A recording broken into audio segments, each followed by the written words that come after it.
ویدیو میخوام به شما آموزش بدم که چطوری میتونید بهترین تنظیمات گرافیک رو روی سیستم های ضعیف در بازی جی تی ای بذارید که بهترین پرفورمنس و حتی بهترین فریم ریت رو از این بازی بگیرید.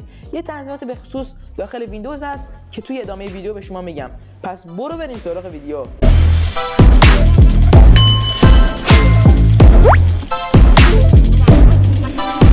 ابتدا ما وارد استارت ویندوز میشیم، روی تنظیماتمون کلیک میکنیم، با این صفحه روبرو میشیم. ما باید روی فایند settings بزنیم. وقتی روی فایند settings زدیم ما اینجا سرچ میکنیم God mode یا game mode settings. از اینجا روی game mode settings زدیم، یه لحظه میکنیم و اینجا میبینیم که برای ما گیم مود رو آورده. خب از اینجا ما گزینه گیم مود رو آن میکنیم. حتما روشنش بذارید بچه‌ها اگه میخواید بازی کنید. گرافیک settings رو بزنیم و از اینجا هر بازی که میخوایم از گزینه براوز انتخاب کنیم. براوز رو که زدیم از اینجا من جی تی ای 5 رو انتخاب میکنم و روی جی تی ای میزنم. اینجا آپشن رو میزنم و گزینه های پرفورمنس رو انتخاب میکنم و گزینه سیو رو میزنم.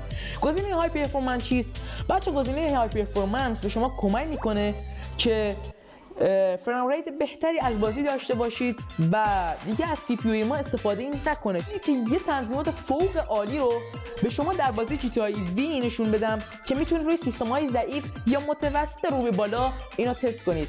اگه سوالی داشتید حتما تو کامنت ها برام بذارید و اگه از این ویدیو خوشتون اومد و برای شما مفید بود حتما این ویدیو رو لایک کنید و کانال منو سابسکرایب کنید.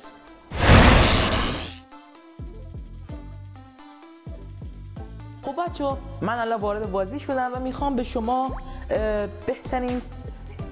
بهترین تنظیماتی که میتونید برای جی تی ای وی رو بذارید بگم و این نکته رو توجه داشته باشید که بچه‌ها اگه شما یه چیزی مثل لپتاپ دارید حتما باید لپتاپتون داخل شارژ بذارید و بعد بازی کنید، چون که بهترین پرفورمنس از این بازی بگیرید و از توان برق خوبی استفاده کنه که بتونه بهترین پرفورمنس رو به شما بده. یه تنظیمات گرافیکی انتخاب کردم که شما میتونید تقریبا فریم ریت خوبی 30-40 رو ازش بگیرید و چیز خوبی کلا همه چیش خوبه. فریم ریتش عالیه، پرفورمنسش عالیه و از ویرم و سی پی یو کمتری استفاده میکنه و شما میتونید از بازی بهره بهتری رو ببرید.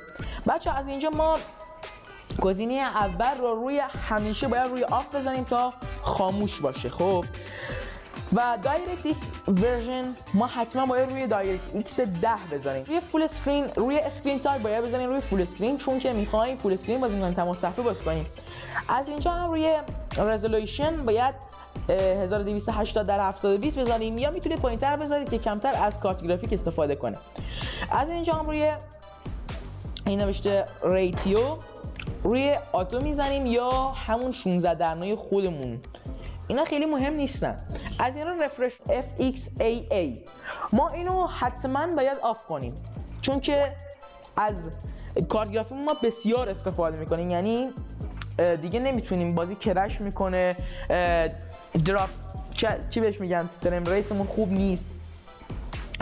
خب ما اینجا وینس رو حتما باید آن کنیم، چون که بازی رو بهتر میتونه به ما نمایش بده و رفرش ریتش بهتره، کلا فریم ریتی که ما میده بهتر هستش. از اینجا روی پاوز گیم آن فوس لوز ما از اینجا باید روی آف بذاریم، چون که بازم همون جوری بیشتر از کارت گرافیک ما استفاده می‌کنیم. از این هم نظر من اینه که هر سه تا گزینه‌شو آف کنید و روی کمترین درجه ممکن بذارید.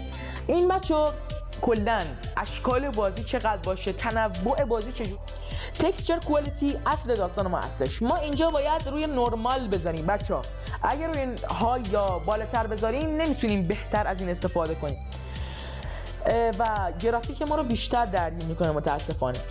روی شیدر کوالیتی هم نورمال میذاریم، شادو کوالیتی هم همینجور باید حتما نورمال بزنیم، چون که اگر بالاتر نورمال باشه یا های باشه یه لگ داره بازی. خب اینم که نورمال میذاریم. واتر کوالیتی باید روی نورمال باشه، کلا حتما بذارید. سافت شادوز باید حتما روی شارپ باشه. سافت شادو چیه؟ سایه آب.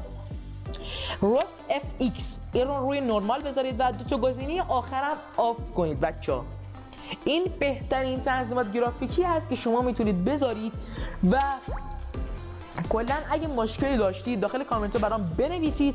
اگه این ویدیو براتون مفید بود حتما این ویدیو رو لایک کنید، سابسکرایب چنلیاتون نره و عشق منید.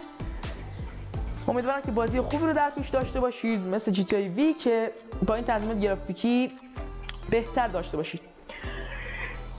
حرف دیگه ندارم. بدرود زیبایان.